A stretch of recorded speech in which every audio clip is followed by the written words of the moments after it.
Hey there, Hitesh here, and welcome to another JavaScript video in the long JavaScript series talking about what is DOM and who is DOM. If you are looking for who is DOM, he is a great character from one of my favorite movies, Fast and Furious, but if you are looking up for what is DOM, then it is a document object model.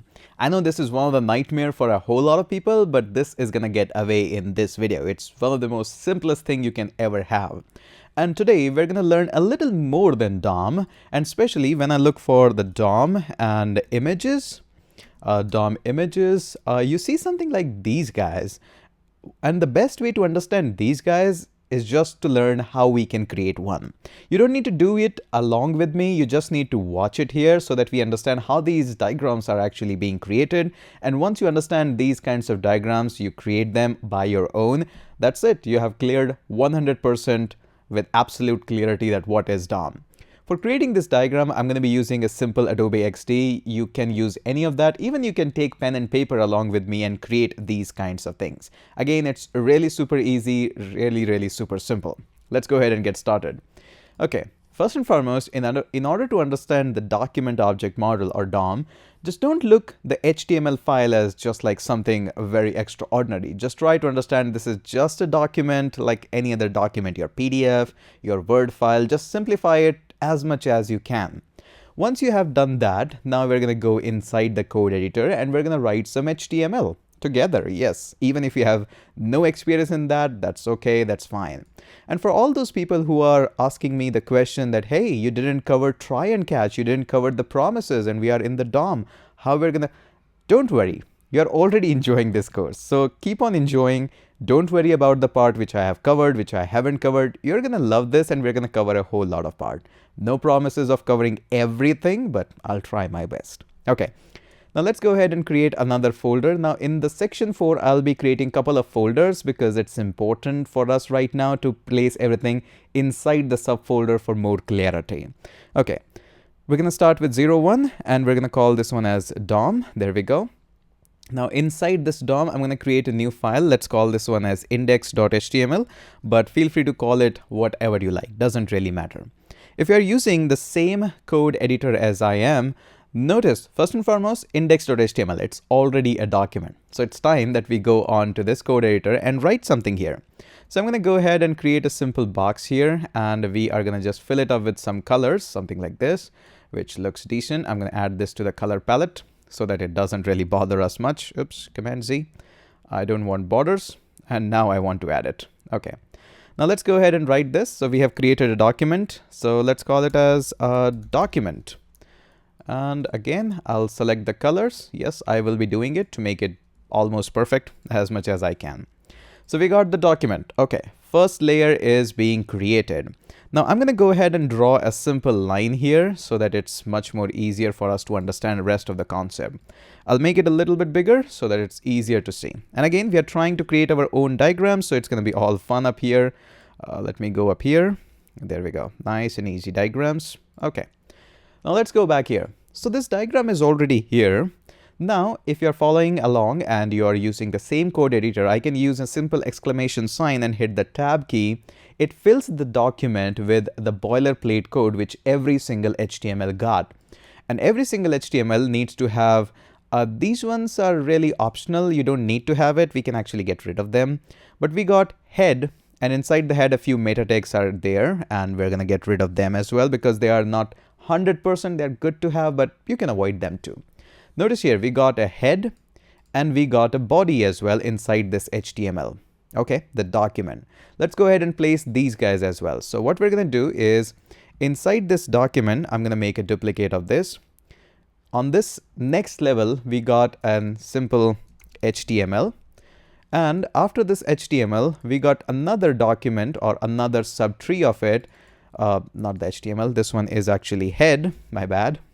And this one is actually body. And you might be getting the pattern, don't save it.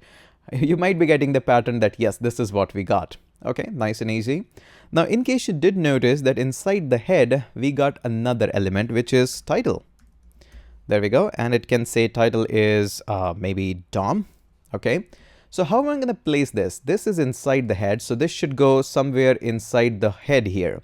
Okay, nice and easy.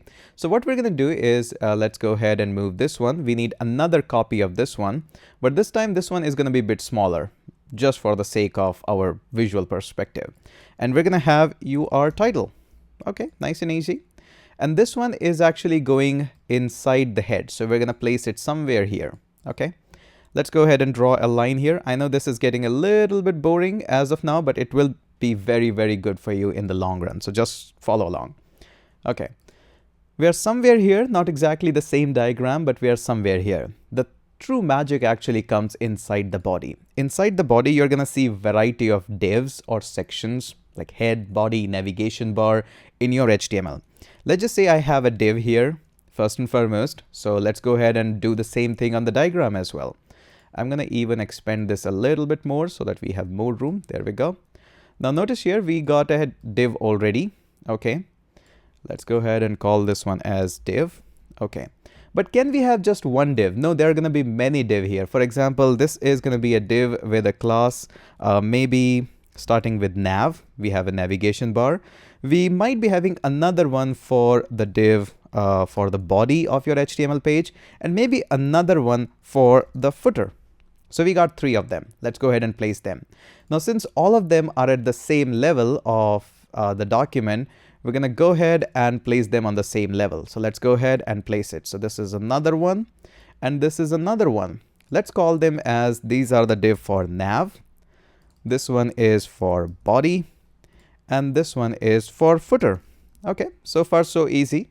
Notice here, the document object model simply means you're creating a model for your document, how it should be laid out, and that's basically your DOM. Now inside this body, in the div, you'll be placing many of the elements. For example, we'll be placing a h1, and that says my website name, maybe something like this. Come on, there we go. So this is the first element I'm putting up. And inside this, I will be putting up some of the images as well. Okay, so how this is going to go? Further, inside the body, I can actually go and create another line and place all the things. Let's go ahead and do that way. But there are many ways to represent or have pictorial kind of representation for our body here. Let's go ahead and add another line here. Notice here, let's go ahead and move this a little bit. Okay, now let's go ahead and do this one. So we're going to have a simple.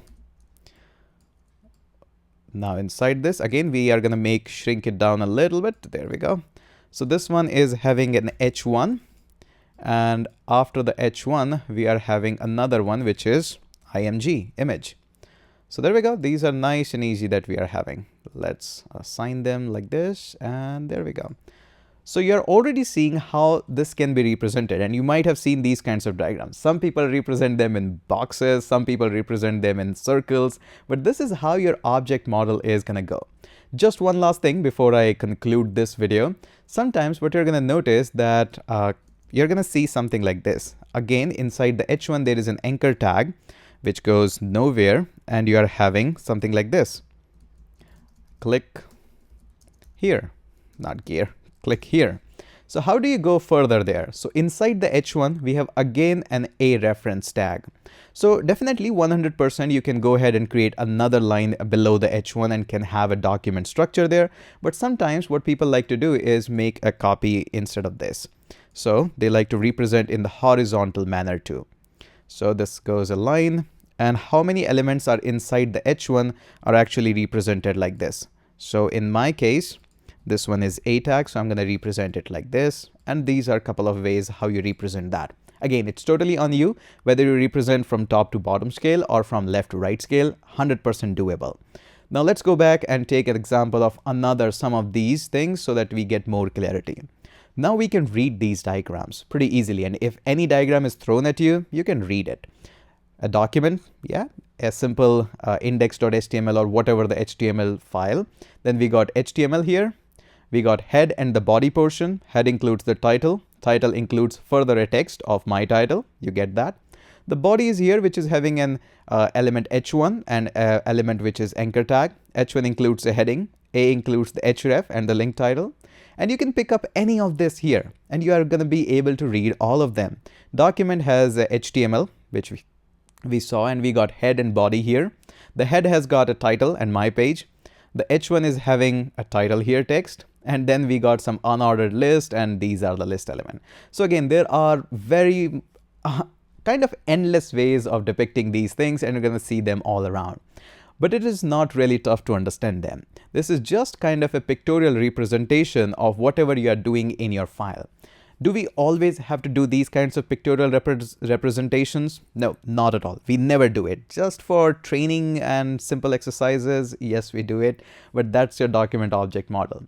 This is super helpful when you have to actually track down a particular element through the coding way or through JavaScript way. Then it makes much more sense than in what division I should go further and in what element should I dig further to find out the exact element that I want to manipulate. Maybe I want to add some effects on it. Maybe I want to shrink down the size. For these of all elements, the document object model is actually used. So again, you don't need to actually worry too much about the DOM. This is just a representation of how our document structure looks like. I hope this was one of the most practical way to understand the DOM. If you have enjoyed it, let me know in the comment section, and I would be looking forward for all the comments. I will be scrolling them all the way. That's it for this one, and let's catch up in the next one.